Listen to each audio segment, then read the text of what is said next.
Rise and shine, mga ka-RSP! 5 days, 5 araw na lang at Christmas na! Merry Christmas, mga ka-RSP! Kaya ito na muna ang araw-araw namang inaabang ang mga gabay, patubay palala at prediksyon ni Master Hans Kua ngayong Friday, December 20, 2024.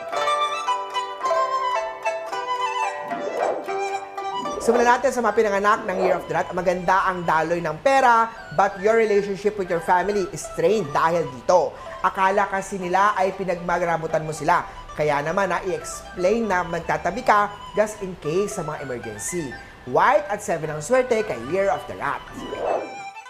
Sa mga pinanganak ng Year of the Ox, putulin na ang mga contacts kay ex para hindi na maulit o bumalik pa sa buhay na negative o malas. Humanap ka na lang ng iba. Orange at 1 ang swerte kay Year of the Ox. Sa mga Year of the Tiger naman, ang complications sa lower part ng body ay posibleng babalik. Ito ay tulad ng arthritis or gout. Make sure na sinusunod ang medication na binigay ni doktor laban dito. Brown at 4 ang swerte kay Year of the Tiger.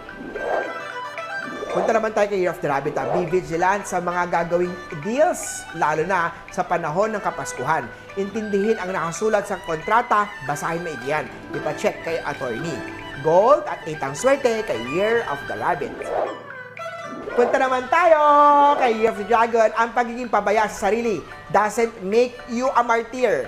Ill health will only give problem to your family. Kaya naman laging mag-ingat sa kalusugan at eat healthy. Silver at 3 ang swerte kay Year of the Dragon. Eto naman! Say of the Snake. Give your best effort para magtagumpay. Maganda ang swerte sa trabaho at negosyo ngayong panahon. Lavender at 6 ang swerte kay Year of the Snake. Sa mga pinanganak ng Year of the Horse, relationship that started as third party will be stagnant and unfulfilled. Tandaan lamang na relasyon na walang sabit will work out well. Aqua 2 ang swerte kay Year of the Horsey. Sa mga goat naman tayo, maging wise sa pag-invest at gaganda ulit ang flow ng pera. Huwag masyado makitrending. Be unique. Violet at 9 ang swerte kay Year of the Goat. Sa mga bagong lipat naman ng trabaho na isinilang ng mga Year of the Monkey, expect some problem sa trabaho sa work. Dahil bago ka sa work, mangangapa at aakalain na walang gustong tumulong sa'yo. Ask for help and it will be given to you. Magenta at 5 ang swerte kay Year of the Monkey.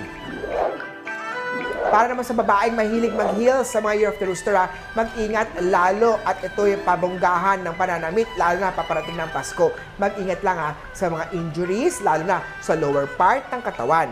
10 at pitch ang swerte kay Year of the Rooster.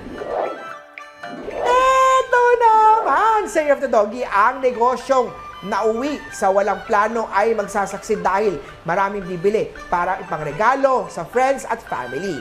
Blue at 14 ang swerte sa Year of the Doggy. At syempre sa mga Year of the Piggy na mag-ingat sa mga intriga regarding sa relasyon. Sa mga naghahanap naman, huwag ipakita na you're on the rebound at baka mag-take advantage sa'yo. Green at 12 ang swerte kay Year of the Piggy. Muli po ito po yung mga gabay, patnubay, palala at prediksyon lamang ni Master Hans Kua. Nasa inyong mga kamay na kasalalay ang inyong tagumpay. Kaya always be positive at i-claim ang mga swerte, mga ka-RSP.